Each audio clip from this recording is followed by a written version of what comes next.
Hi friends, ఈరోజు మనం ఈ వీడియోలోని డిబిఎంఎస్లోని కర్సర్స్ అనే టాపిక్ గురించి చూద్దాము.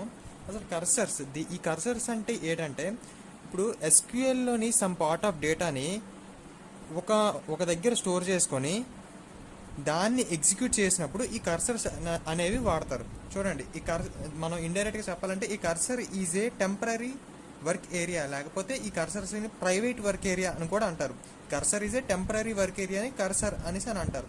నెక్స్ట్, ఈ కర్సర్ అనేది ఎందుకు యూజ్ చేస్తారనంటే, డేటాని స్టోర్ చేసుకోవడానికి, డేటాని మ్యానిపులేట్ చేసుకోవడానికి, అలానే డేటాని రిట్రీవ్ చేసుకోవడానికి ఈ కర్సర్ అనే టాపిక్ అనేది యూజ్ చేస్తారు. చూడండి, this is used to store the data and manipulate the data and retrieve data. అంటే డేటాని స్టోర్ చేసుకోవచ్చు. అండ్ మ్యానిపులేట్ అంటే ఏంటి, డేటాని ఇన్సర్ట్ చేయొచ్చు, అప్డేట్ చేయొచ్చు, లేకపోతే డిలీట్ చేయొచ్చు. ఈ 3 కమాండ్స్ అనేవి వాడచ్చు. నెక్స్ట్, అండ్ రిట్రీవ్ అంటే ఏంటి, తీసుకోవడం డేటాని. సెలెక్ట్ కమాండ్ యూజ్ చేసుకొని మనం డేటా అనేది తీసుకుంటాం. సెలెక్ట్ అంటే ఏంటి, మనం టేబుల్ క్రియేట్ చేసిన తర్వాత సెలెక్ట్ చేస్తాం కదా. సెలెక్ట్ స్టార్ ఫ్రమ్ సిఎంఈ అనే సి గట్ట, అప్పుడు ఏంటో వస్తుంది, మనకి నెంబర్ ఆఫ్ రోస్ అనేవి సెలెక్ట్ అవుతాయి. సో దాన్ని డేటా అనేది రిట్రీవ్ చేసుకున్నప్పుడు కూడా ఈ కర్సర్స్ అనేది వాడతాము. Next, it is used to fetch more than 1 record at a time. అంటే at a time more than 1 రికార్డ్ని మనం ఫెచ్ చేసుకోవచ్చు. అంటే ఏంటంటే, ఫర్ సపోజ్ ఇక్కడ చూడండి, ఆల్రెడీ నేను కస్టమర్స్ అనే టేబుల్ అనేది నేను క్రియేట్ చేసుకున్నాను. సెలెక్ట్ స్టార్ ఫ్రమ్ కస్టమర్స్ అనేది ఇచ్చినప్పుడు మనం ఒక నెంబర్ ఆఫ్ రోస్ అనేవి ప్రింట్ అయ్యాయి మనకి. ఐడి 1 2 3 4 అంటే number of 4 records. Each record ఇది, ఈచ్ రోని ఈచ్ రికార్డ్ అని అంటారు. ఫస్ట్ రో అంటే first record, second record, third record, ఇది 4th రికార్డ్. ఇక్కడ ఏంటుంది, it is used to fetch more than 1 record at a time. అంటే ఒక రికార్డ్ కంటే మోర్ దెన్ 1 రికార్డ్ని ఫెచ్ చేసుకోవచ్చు అనేసి. ఇప్పుడు సెలెక్ట్ స్టార్ ఫ్రమ్ కస్టమర్స్ అనేసి ఇచ్చినప్పుడు లైన్గా ఈ 4 కస్టమర్స్ కూడా ప్రింట్ అయిపోతారు. సో అలా ఫెచ్ చేసుకోవచ్చు మనం. నెక్స్ట్, ఈ cursor can hold more than 1 రో బట్ కెన్ ప్రాసెస్ ఓన్లీ 1 రో ఎట్ ఏ టైమ్. అంటే కర్సర్స్ అనేవి ఓన్లీ 1 రోని హోల్డ్ చేయడానికి వాడతారు. అండ్ ప్రాసెస్ మాత్రం 1 రో కన్నా మోర్ దెన్ 1 రోస్ అనేవి చేసుకోవచ్చు. అంటే చూడండి, ఇక్కడ క్లియర్గా చెప్తాను, ఈ cursor can hold more than 1 రో. అంటే కర్సర్స్ అనేవి 1 రో కన్నా ఎక్కువ రోస్ని హోల్డ్ చేయగలదు. కానీ ప్రాసెస్ అనేవి ఓన్లీ 1 రోయే చేయగలదు. Next, the set of rose the cursor holds is called active set. అంటే సెట్ ఆఫ్ రోస్ని కర్సర్ అనేది హోల్డ్ చేస్తే దాన్ని యాక్టివ్ సెట్ అనేసి అని అంటారు. ఇప్పుడు ఈ యాక్టివ్ సెట్కి 2 టైప్స్ ఉంటాయి. చూడండి, cursors is defined in 2 types. ఈ యాక్టివ్ సెట్ ప్రకారంగానే కర్సర్స్ అనేవి 2 టైప్స్ కింద డివైడ్ అయ్యాయి. అవి ఇంప్లిసిట్ కర్సర్స్, ఇంకోటి ఎక్స్ప్లిసిట్ కర్సర్స్. ఇంప్లిసిట్ కర్సర్స్ అంటే ఒరాకిల్ వాళ్ళు ప్రీడిఫైన్డ్గా డిఫైన్ చేశారు మనకి. చూడండి, implicit cursors means it is already defined by the Oracle, predefined. Oracle వాళ్ళు ఆల్రెడీ మనకి కర్సర్స్ అనేసి మనకి ఇంప్లిమెంట్ చేసినప్పుడే ఈ ఇంప్లిసిట్ కర్సర్స్ అనేవి ఇంప్లిమెంట్ చేస్తారు మనకి ఒరాకిల్లోని ఆటోమేటిక్ ప్రీడిఫైన్డ్ కన్నా. Next, predefined statements like DML and select statements అనేవి వాళ్ళు ఇచ్చారు మనకి. ఒరాకిల్లోని ప్రీడిఫైన్డ్గా చేశారు, ఈ డిఎంఎల్ సెలెక్ట్ స్టేట్మెంట్స్ అనేవి వాళ్ళు ప్రీడిఫైన్డ్గా డిఫైన్ చేశారు. Next, Oracle provide some attributes known as implicit cursor attributes. అలాగే ఈ ఒరాకిల్ వాళ్ళు కొన్ని అట్రిబ్యూట్స్ అనేవి ఇచ్చారు, ప్రొవైడ్ చేశారు. దాన్నే మనం ఇంప్లిసిట్ కర్సర్ అట్రిబ్యూట్స్ అనేసి అని అంటాం. So Oracle provides few attributes for implicit cursors that are called as an implicit cursor attributes. Oracle వాళ్ళు కొన్ని అట్రిబ్యూట్స్ అనేవి ప్రొవైడ్ చేశారు, దాన్ని మనం ఇంప్లిసిట్ కర్సర్ అట్రిబ్యూట్స్ అనేసి అని అంటాము. అయ్యే 4 టైప్స్ మనకి: percentage found, percentage not found, percentage row count, percentage is open. ఇప్పుడు దీని గురించి కంప్లీట్గా మనం డిస్కస్ చేద్దాము. చూడండి, we can perform 2 types of things. They are DML commands and select commands. అంటే ఈ 4 యూజ్ చేసుకొని మనం ఈ డిఎంఎల్ కమాండ్స్ మీద ప్రాసెస్ చేయొచ్చు అండ్ సెలెక్ట్ కమాండ్స్ మీద కూడా ప్రాసెస్ చేయొచ్చు. Next, when we execute DML command insert, update and delete. మనకు ఆల్రెడీ తెలుసు డిఎంఎల్ కమాండ్స్ అని అంటే ఇన్సర్ట్, అప్డేట్, డిలీట్ ఎగ్జిక్యూట్ చేసినప్పుడు at a time only 1 record can process అని. అంటే ఇక్కడ ఆల్రెడీ నేను చెప్పాను కదా, ఈ cursor can hold more than 1 రో బట్ క్యాన్ ప్రాసెస్ ఓన్లీ 1 రో ఎట్ ఏ టైమ్. ఓన్లీ ఒక రోయే ప్రాసెస్ చేయగలదు ఎట్ ఏ టైమ్. అదే ఇచ్చాడు ఇక్కడ. Next, the select command is executed then more than 1 row is performed. Select command అనేది ఎప్పుడైతే ఎగ్జిక్యూట్ అయిందో అప్పుడు మోర్ దెన్ 1 రో అనేది పర్ఫామ్ అవుతుంది. ఇప్పుడు పర్సంటేజ్ ఫౌండ్ అని అన్నాం కదా, ఇక్కడ పర్సంటేజ్ ఫౌండ్ అంటే 80. చూడండి ఇక్కడ it returns the value is true then it is called found. When the DML statements are executed then at least 1 row is performed. At least మనం డిఎంఎల్ స్టేట్మెంట్స్ అనేవి ఎగ్జిక్యూట్ చేసినప్పుడు అట్లీస్ట్ 1 రో అనేది పర్ఫామ్ అయ్యింది అనుకోండి, అప్పుడు పర్సంటేజ్ ఫౌండ్ అనేది true వస్తుంది. అంటే ఫౌండ్ అయ్యింది అనేసి ట్రూ వస్తుంది మనకి. ఒకవేళ 1 రో కూడా మనకి పర్ఫామ్ అనేది అవ్వలేదు, సో అప్పుడు మనకి ఫాల్స్ అనేది వస్తుంది. దానికి సింటాక్స్ ఎస్క్యూఎల్ పర్సంటేజ్ ఫౌండ్ అనేది దీనికి సింటాక్స్. నెక్స్ట్ నాట్ ఫౌండ్ అంటే దీనికి ఆపోజిట్. ఒకవేళ ఫర్ సపోజ్ పర్సంటేజ్ నాట్ ఫౌండ్లోని ఫౌండ్ అనేది అయ్యింది అనుకోండి, ఇక్కడ ఫౌండ్ అనేది అయ్యింది అనుకోండి, మనకి ఫాల్స్ అనేది రిటర్న్ చేస్తుంది. ఒకవేళ ఇక్కడ అనేది ఫౌండ్ అవ్వలేదు అనుకోండి, అప్పుడు ట్రూ రిటర్న్ చేస్తుంది. ఎందుకంటే ఇక్కడ నాట్ ఫౌండ్లోని ఇచ్చాం మనం. పర్సంటేజ్ నాట్ ఫౌండ్ అంటే ఏంటి, ఫౌండ్ అనేది అవ్వలేనప్పుడు మనకి ట్రూ రిటర్న్ చేస్తుంది. అయ్యింది అనుకోండి, ఇక్కడ ఫాల్స్ రిటర్న్ చేస్తుంది. ఇక్కడ దానికి ఎగ్జాంపుల్ చూడండి, ఇక్కడ syntax SQL percentage not found. Same దీనికి కూడా అంతే. రో కౌంట్ అంటే ఏంటి, నేమ్లోనే మనకు ఉంది, ఎన్ని రోస్ ఉన్నాయో అది కౌంట్ చేసుకుంటుంది. It returns value that number of rows present in టేబుల్లోని ఎన్ని రోస్ అయితే ప్రెజెంట్ అయి ఉన్నాయో దాన్ని రో కౌంట్ అనేసి అని అంటారు.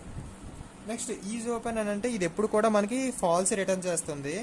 When we use this cursor the row can automatically closes. ఎందుకంటే ఈజ్ ఓపెన్ అనేది ఎప్పుడు పర్ఫామ్ చేస్తామనంటే మనకి కర్సర్ అనేది ఈ క్లోజ్ అయిపోయిన తర్వాత మనం ఈజ్ ఓపెన్ అనేసి అని అన్నాం అనుకోండి, అప్పుడు ఏంటి చూపిస్తుంది మనకి, ఫాల్స్ అనేసి చూపిస్తుంది కదా. మనకి కర్సర్ అనేది క్లోజ్ అయిపోయింది, అప్పుడు మనం ఈజ్ ఓపెన్ అనేసి అని అడుగుతున్నాము, అప్పుడు ఏంటి చూపిస్తుంది, it returns value is always false. Cursor అనేది ఆల్వేస్ ఫాల్సే ఉంటుంది ఈజ్ ఓపెన్లో మనకి మ్యాక్సిమం.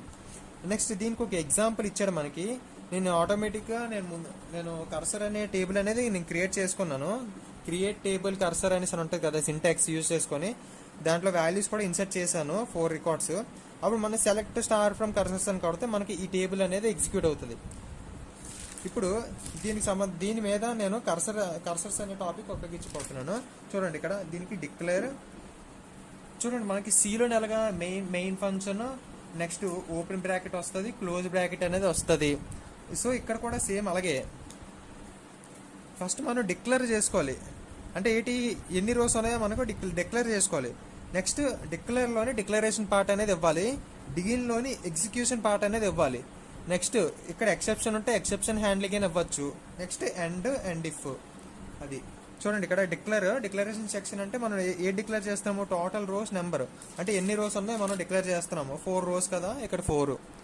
నెక్స్ట్ బిగిన్, ఇక్కడ మనం ప్రోగ్రామ్ అనేది బిగిన్ చేస్తున్నాము. అప్డేట్ కస్టమర్స్ అంటే ఏంటి, మనం కస్టమర్స్ అనేది ఇప్పుడు అప్డేట్ చేయాలి, కస్టమర్స్ టేబుల్ అనేది అప్డేట్ చేయాలి. చూడండి set salary is equals to salary plus 500. నేను ఎంత చెప్పాను కదా, డిఎంఎల్ స్టేట్మెంట్స్ యూజ్ చేసుకొని కర్సర్స్ అనేవి వాడతాం. చూడండి ఇక్కడ this is used to store the data and manipulate the data and retrieve data. అంటే ఇన్సర్ట్, అప్డేట్, డిలీట్ యూజ్ చేసినప్పుడు ఈ కర్సర్స్ అనేది వాడతాము. సో మనం ఇక్కడ ఆల్రెడీ ఇక్కడ వాడాం కదా అప్డేట్ అంటే ఏంటి, అది డిఎంఎల్ కమాండే కదా. సో ఇక్కడ కర్సర్స్ అనేవి వాడాం. చూడండి set salary equals salary plus 500. అంటే set salary, already set salary equals salary plus 500. Already salary అనేది ఒకటి ఉంది, ఈచ్ కస్టమర్కి ఉంది 2000, 4000, 1500, 2000 అనేసి. ఇప్పుడు నేను ఏం చేస్తానంటే వాళ్ళకున్న శాలరీకి 500 అనేది యాడ్ చేయాలనుకుంటున్నాను. ఇప్పుడు next if SQL percentage not found, ఒకవేళ ఒకరు కూడా ఇక్కడ పర్ఫామ్ అనేది అవ్వలేదు, ఒకరు కూడా లేదనుకోండి, అప్పుడు ఏంటి చూపిస్తుంది మనకి, దెన్ డిబిఎంఎస్ _output.put_line అని అంటే ఇది అవుట్పుట్ స్టేట్మెంట్. అంటే మన సిలోని ఎలాగా ఇక్కడ ప్రింట్ఎఫ్ అనేసి ఇస్తాం మనకి అవుట్పుట్ స్టేట్మెంట్ ఏదైనా ప్రింట్ అవ్వడానికి గట్ట. కానీ ఇక్కడ మనం పిఎల్ఎస్క్యూఎల్లోని డిబిఎంఎస్ _output.put_line ఇది అలా గుర్తించుకోవాలి మనం. అప్పుడు నో కస్టమర్ సెలెక్టెడ్, అంటే కస్టమర్స్ ఎవరు కూడా సెలెక్ట్ అవ్వలేదు పర్సంటేజ్ నాట్ ఫౌండ్లోని. ఒకవేళ నాకు ఫౌండ్ అయ్యారు అని అనుకోండి, అప్పుడు ఎల్సిఫ్లోని వస్తుంది. ఇక్కడ నెస్టెడ్ ఇఫ్ ఎల్స్ మనకు ఉంటుంది కదా లూపు, అది ఇక్కడ వాడారు. ఇక్కడ ఇఫ్ ఎల్సిఫ్లో నేటి ఎస్క్యూఎల్ పర్సంటేజ్ ఫౌండ్ అంటే ఫౌండ్ అనేది అయ్యింది, అప్పుడు ఏంటి రిటర్న్ చేస్తుంది, టోటల్ రోస్ ఎంత అవుతుంది, SQL percentage row count. Percentage row count అంటే ఎన్ని రోస్ ఉన్నాయో కౌంట్ చేస్తుంది, అప్పుడు మనకి టోటల్ రోస్ అనేది చెప్తుంది. అప్పుడు డిబిఎంఎస్ _output.put_line మళ్ళీ ప్రింట్ చేస్తాం మనం ఏంటని, టోటల్ రోస్ ఎన్ని ఉన్నాయో మనకు చెప్పాలి. నెక్స్ట్ ఎండ్ ఇఫ్, ఇక్కడ లూప్ అనేది ఎండ్ అయిపోద్ది. ఇంకా అప్పుడు మనకి అవుట్పుట్ ఏంటి వస్తుంది, 4 customers selected. PLSQL procedure successfully అనేసి మనకి ఇక్కడ అవుట్పుట్ అనేది ఆటోమేటిక్గా మనకు వస్తుంది. నెక్స్ట్ వచ్చేసరికి ఇంప్లిసిట్ కర్సర్స్ తర్వాత ఎక్స్ప్లిసిట్ కర్సర్స్.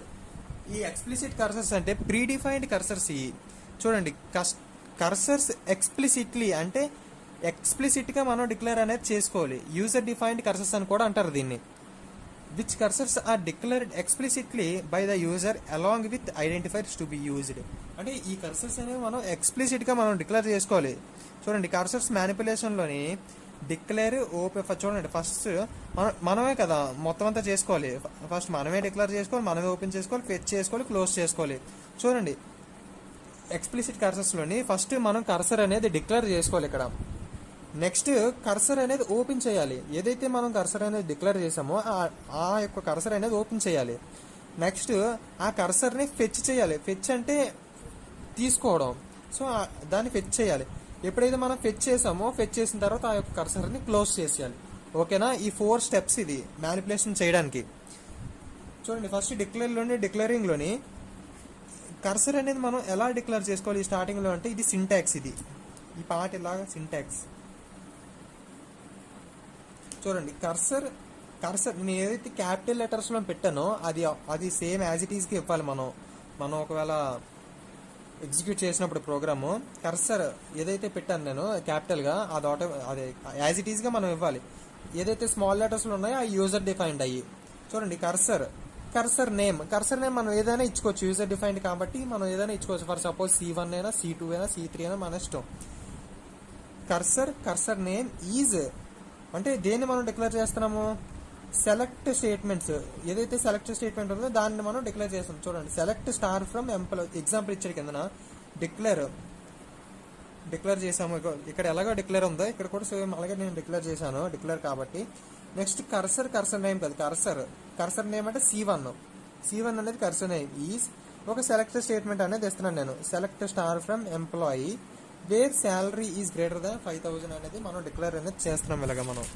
నెక్స్ట్ ఈ యొక్క కర్సర్ అనేది ఓపెన్ చేయాలి మనం. అంటే ఇందులో కర్సర్ అనేది ఉంది. సో దాన్ని మనం డిక్లేర్ చేస్తున్నాము. ఇక్కడ కర్సర్ అనేది ఓపెన్ చేయాలి మనం. ఇప్పుడు ఓపెన్ కర్సర్ నేమ్ ఇది సింపుల్గా సింటాక్స్. ఇది ఓపెన్ కర్సర్ నేమ్ ఏదైతే మనం డిక్లేర్ చేసామో అదే ఇవ్వాలి. ఓపెన్ C1 కదా మన కర్సర్ నేమ్ అనేది. సో ఇక్కడ C1 అనేది ఇచ్చాము. నెక్స్ట్ ఏదైతే మనం కర్సర్ అనేది ఓపెన్ చేస్తామో ఇప్పుడు దాన్ని ఫెచ్ చేయాలి. ఫెచ్ అన్నా రిట్రీవ్ అన్నా అంటే డేటా అనేది తీసుకోవడం మనం ఒకటే. ఫెచ్ కర్సర్ నేమ్ ఇంటూ మన దేంట్లోకి డేటా అనేది తీసుకోవాలి? వేరియబుల్స్లోకి అనేది తీసుకోవాలి. ఇది PLSQL వేరియబుల్స్ కాదు, ట్రిగర్స్. అదే కర్సర్స్ యొక్క వేరియబుల్స్ ఈ ఎంప్లాయీ ఐడి ఎంప్లాయీ నేమ్ అనేది.